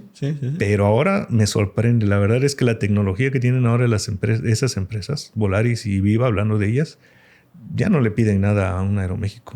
Es que antes lo que era el bajo costo, decían, es bajo costo, cualquiera. Pero hoy en día pues ya cambió muchas cosas en cuanto a ese tema. Sí, han reestructurado todo. Sus procedimientos son muy limpios, su tecnología es muy, muy nueva. Procesos mucho más fáciles. Entonces está muy padre. Entonces yo estuve ahí un tiempo, me volví supervisor y estuve trabajando para las dos empresas, pero pues ya no es lo mismo que antes. Antes de la pandemia era muy bonito, ahora ya las cosas no son tan padres en cuanto a la remuneración. Y pues dije, no, ya mi momento ya pasó. Sí podría haberme quedado más tiempo, pero decidí moverme. Estoy prácticamente en lo mismo. Estoy trabajando en una agencia de viajes, pero corporativa. Así que sigo haciendo lo que hice en mis principios.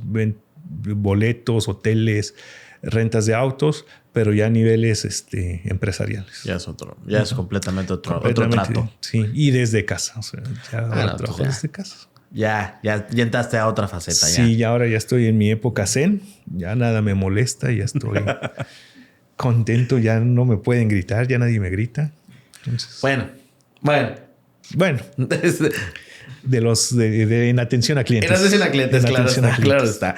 Muy bien, pues bueno, da todo esto y en toda tu experiencia en atención al cliente, si la gente, toda esta gente que dice, bueno, ¿será bueno o no será bueno entrar a trabajar en la atención a clientes en la línea? ¿Tú qué les podrías decir a todos? Sí, es bueno. Sí te va a servir mucho. Sobre todo los que quieren entrar en el medio.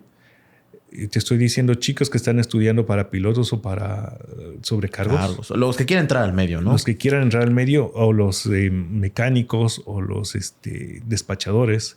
Les va a servir mucho. Vas a foguearte como no tienes una idea. Vas a agarrar una experiencia increíble. Vas a aprender a tratar con las personas. Y después vas a comprender que el trabajo de tráfico también es un trabajo esencial para tu trabajo, sobre todo para los pilotos, ¿no? Con los pilotos a veces no comprenden y menosprecian el trabajo de los... No todos, ¿no? La mayoría de los pilotos son súper buena onda, pero hay muchos pilotos que sí menosprecian el trabajo de tráfico, pero es porque no lo entienden, no saben qué es todo lo que hace un personal de tráfico. Personal de tráfico. Entonces, si tú vas a entrar al medio, si no te quedes ahí, no te quedes estancado porque no vas a ganar mucho dinero, pero sí te va a servir como experiencia y eso te va a dar un objetivo y una perspectiva totalmente diferente cuando ya estés en lo que quieres hacer, como ser sobrecargo o como ser piloto. O cualquier otra cosa. O porque, cualquier otra cosa. Porque en tu caso, pues no eres un técnico en aeronáutica, en aviación, pero desde tu lado profesionista, te ha ayudado bastante. Me ayuda muchísimo. Ahorita donde estás, pues ya es otro nivel. Sí, sí, sí. Sí, la verdad es que si las cosas hubieran seguido como estaban, yo no me hubiera movido y ahí me hubiera quedado. Es un trabajo que te da muchos recompensas internas. Claro. Y sí te va a servir mucho. Entonces yo sí les recomiendo a los chicos no se queden estancados ahí, pero sí les va a servir. Si quieren estar 2, 3 años, aprender, conocer los procedimientos. Y aparte, ¿sabes qué? Capacitaciones tienes muchísimo, no solamente en la aviación. Te dan capacitaciones de SEMS, de Safety, Security, y eso también es importante en otras empresas. Eso vale para el currículum. Vale muchísimo. Vale muchísimo. Muy bien, Omar. Pues antes que todo, muchas gracias por estar aquí y esperemos esto se siga repitiendo. A ver si salen preguntas.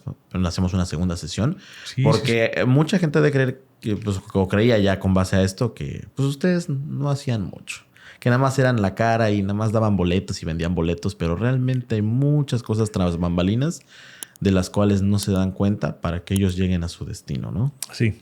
Sí, es un trabajo importante. Todos los trabajos son importantes en la aviación, pero ahí el trabajo de tráfico es estresante, pero es padre. Y van a salir muchas preguntas por ahí, yo creo que es. Pues esperemos. Muchas gracias. Gracias a ti por invitarme. No, un gusto.